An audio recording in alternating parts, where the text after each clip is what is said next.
और बस जीवन का लक्ष्य भी यही है कि हमारा मन परमात्मा में लगा रहे, बस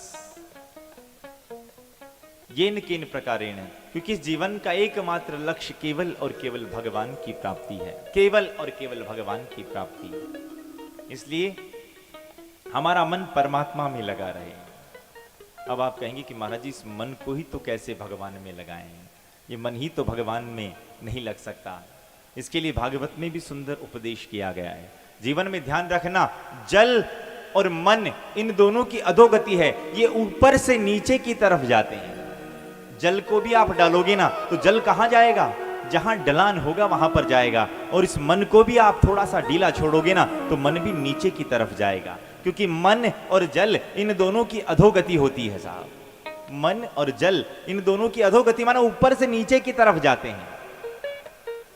इन दोनों की क्या गति है, ये ऊपर से नीचे की तरफ जाते हैं। तभी किसी को अगर गाली सिखाना हो तो सिखाने की आवश्यकता नहीं, अपने आप सीख जाता है, क्योंकि एक जन्म से नहीं, ना जाने कितने जन्मों से ये जीव भोगते आया है। तो इसके कारण से इस जीव की अपने आप मन की अधोगति है, ऊपर से नीचे की तरफ जाता है। लेकिन अगर इसी मन को अगर नीचे से ऊपर ले जाना है तो क्या उपाय है? तो संत और शास्त्र बताते हैं कि जैसे जल ऊपर से नीचे की तरफ जाता है और जल अगर नीचे भरा हुआ है और इस जल को अगर पहली, दूसरी और तीसरी मंजिल तक पहुंचाना है ना तो उसमें हमें मोटर रूपी यंत्र लगाना पड़ेगा। जब हम मोटर लगाएंगे ना उस यंत्र के द्वारा वो नीचे का जल अपने आप ऊपर दूसरी, तीसरी, पांचवी, 10वीं मंजिल तक पहुंच जाएगा।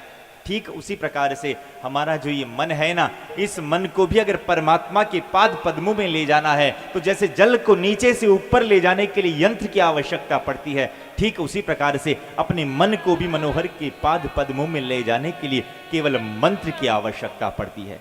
इसलिए अपने मन को मंत्र का साथ दो, मन को मंत्र का साथ दो, क्योंकि ये मन इतनी जल्दी मुड़ने वाला नहीं है साहब। ये मन बिल्कुल उस लोहे के जैसे कठोर है। लोहा कितना कठोर होता है, कितना भी उस लोहे को अगर आप मोड़ना चाहोगे ना उस लोहे को आप नहीं मोड़ पाओगे। कितना भी हिम्मत कर लो आप लोहे को नहीं मोड़ सकते। पर वही लोहार भाई जब इस लोहे के जब औजार बनाता है तो करता क्या है, पहले उस लोहे को तपाता है और जब वो लोहा तपे ना तो ठीक उस पर ऐसी हथौड़े की चोट मारता है कि उस लोहे का जो चाहे औजार लोहार भाई बना देता है। ठीक उसी प्रकार सज्जनों इस मन को भी भगवान की कथा में तपाओ। और जब आपका मन भगवान की कथा में तपे तो ध्यान रख लेना, जब आपका मन भगवान की कथा में पिघलने लग जाए तो लोहार जैसे हथौड़े की चोट मारता है ना, ठीक उसी प्रकार से अपने विवेक रूपी हथौड़े की चोट अपने मन पर मारो।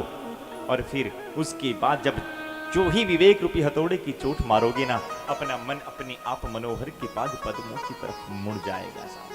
इसलिए जहां भी मौका मिल जाए आप इस मन को भगवान की कथा सुनाओ, क्योंकि इस जीव का केवल एकमात्र लक्ष्य है केवल और केवल भगवान की प्राप्ति।